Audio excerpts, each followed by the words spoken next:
Hey, we've got a reveal coming. The very first video that I did on this channel was all about whether Bioactive works for ball pythons. This ball python specifically, this is the inspector. And now he's getting a new Bioactive enclosure, a better one with an ancient temple. He's very religious. He gets a little weird about it sometimes. Black Box Cages sent me a PVC bioactive enclosure to replace the glass one. It's going to do much better with heat and humidity, and I'm going to fix some design flaws that I didn't like about the last one that I did. Thanks as always to my brother Kent for filming this video on his high quality VHS tapes. Happy to lend my expertise. Well, Kent, you're not really lending it. I pay you to be here. You pay me because I'm an employee. I shoot your videos out of brotherly kindness. Then what is it you do here as my employee? A lot of different, I show up, Look, you know I'm not getting near a freaking snake, so this is your fault for having a snake company. I can't argue with that logic.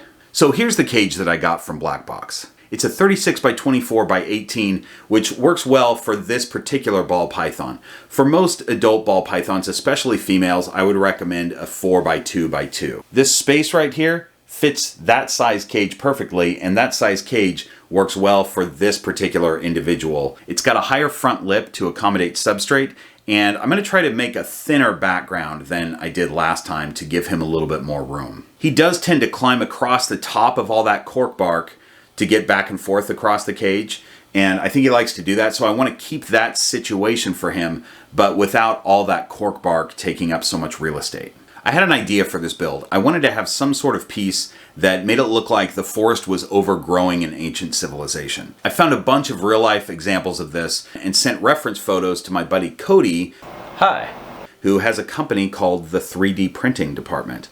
As the name would suggest, Cody, hi, 3D prints things. His background is Hollywood special effects. He's got all these 3D printers, and he specializes in like custom toys and movie recreation. I guess it's not movie memorabilia, maybe it's called that, but you know what I mean.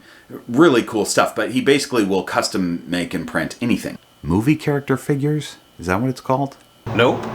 So I told Cody that I wanted an ancient temple with maybe an idol on top, like some sort of figurehead on top of the thing. And he went to work doing some designs. He sent me a few design drawings. So he even printed these as he was trying to figure out just the shape of the temple. He would print one out and bring it over. So we got this little tiny one. And then look at this one. This is at even a more of a stage. I have some paint. I was just dribbling paint on it to do some paint tests. But, he brought over some little test ones. That was cool. So we ended up with this amazing temple with an idol face and a ball python head adorning the forehead of the idol. I went to work on painting it based on, I'm not a painter, I don't know what I'm doing with this, but Cody basically just told me what to do and I did it. So with Cody's help, and then I also had him come over and do touch-ups. When I was done, when I was like, I can't do any more on this, he came over and sort of touched it up. And then he told me how to add moss to it. I went to this like model train store and picked up moss that you would use for, fake moss that you would use for a model train situation. And that really made it pop. That was cool. So we ended up with this awesome temple. In case you're wondering, a custom designed and printed feature like this is not cheap. But if you like cool stuff, sometimes it's worth it, And I couldn't be happier about this one. It turned out amazing. Hi. So let's talk about this background. This is where I did a completely different technique as last time. Last time in the glass enclosure, I did a great stuff foam background and that expanded and I carved it out. I carved all these planter pots in there that never grew anything because they were too close to the heat. And then I had to cover the whole thing with silicone so that the background substrate had something to stick to. And that took forever to cure. It took like 2 weeks to stop stinking. And maybe I put it on too thick. I was trying to do a thin layer, but I probably did it too thick. But it just took forever. It was a lot of steps. Anyway, I found a much better way to do this. Gorilla Glue. This is the same as Great Stuff foam.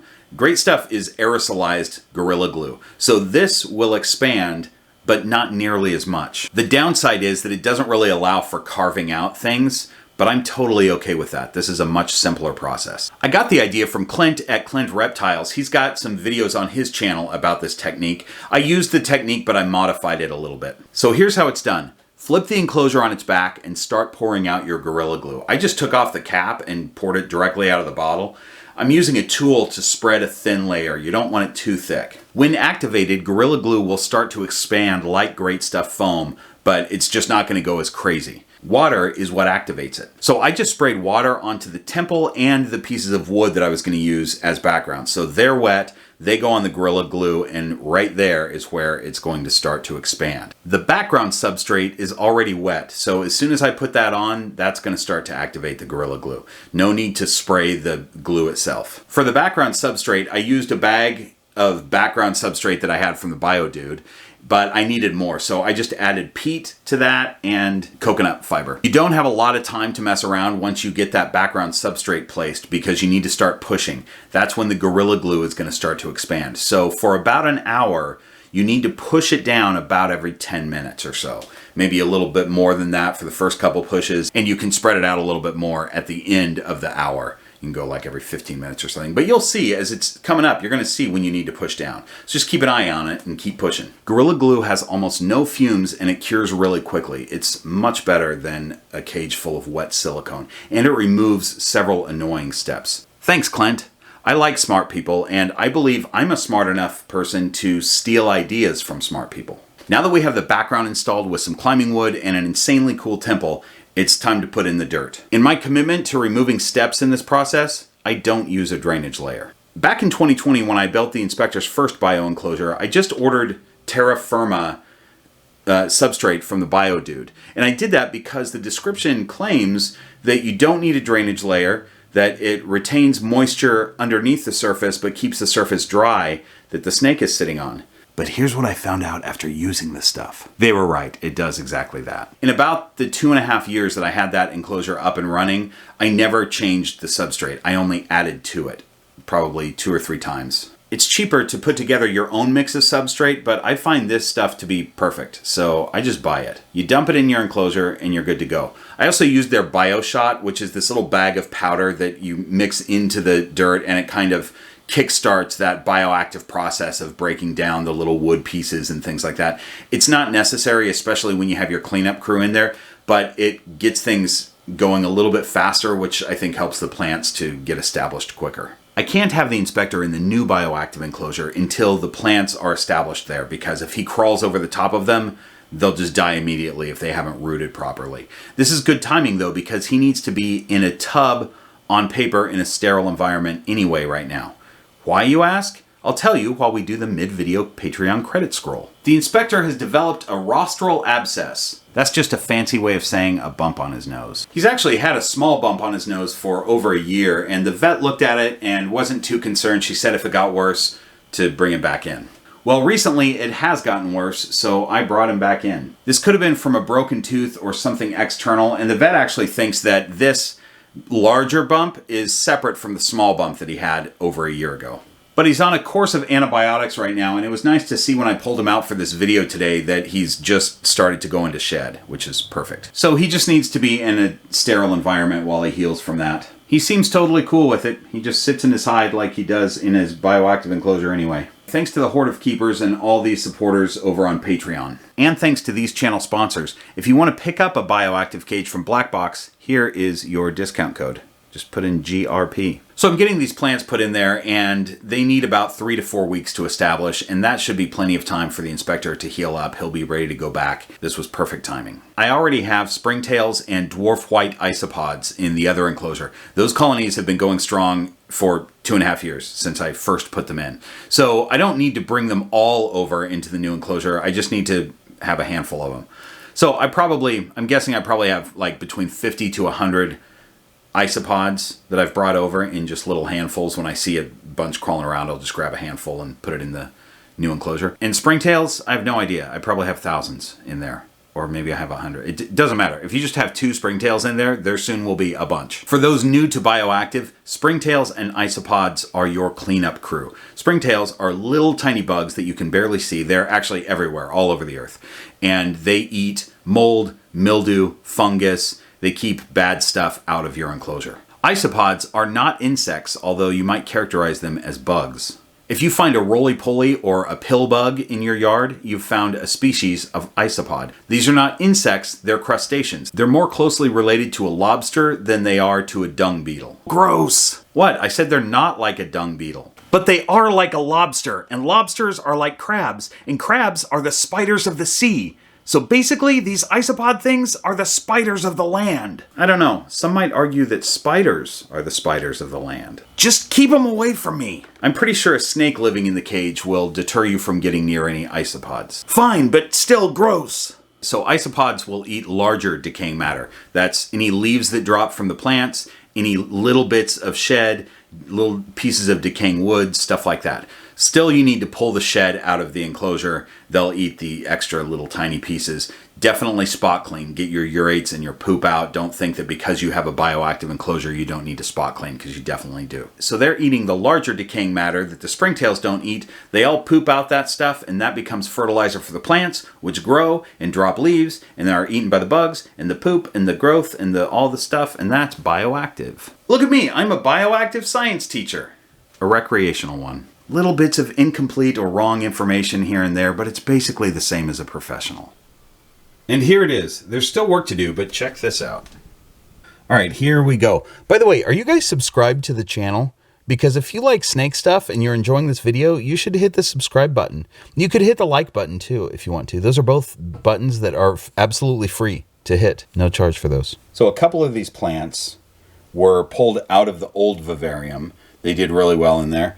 And even though this has browning tips, but it still does fine.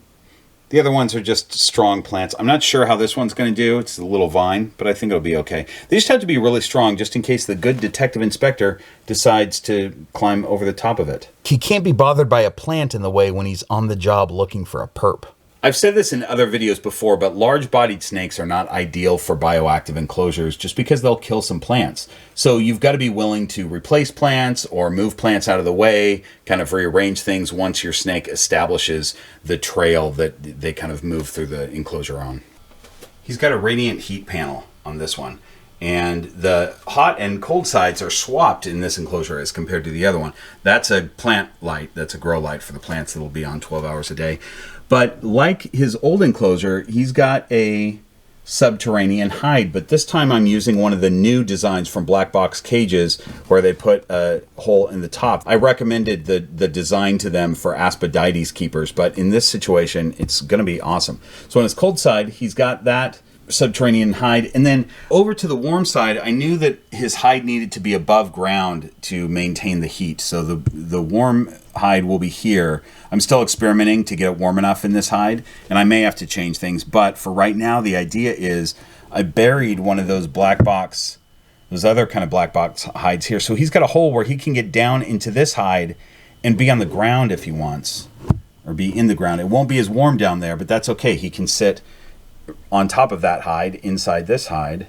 So he's got a double-decker hide there for the warm side. So I'm hoping that works. I'm still experimenting with the heat, but I've got about 3 to 4 weeks to mess around with it. So there's going to be a few other changes as I figure this cage out before the inspector gets in. One of them is I know that I'm going to have some fake tree roots going into the top of the temple. There's a hole here, and then out the side and coming up to meet that tree root. That's going to be pretty awesome. And as these plants grow, I have 2 vines, and they're going to sort of grow ideally over the top of this temple so it looks like it's more overgrown. Thanks so much to Black Box Cages for providing this enclosure. Hey, do you want to know which plants work best for a heavy-bodied snake in a bioactive enclosure? Check out this video. It was made a couple years ago when my beard was less gray and my microphone was cheap, but the plant info holds up. Thanks for watching. I'll see you next week.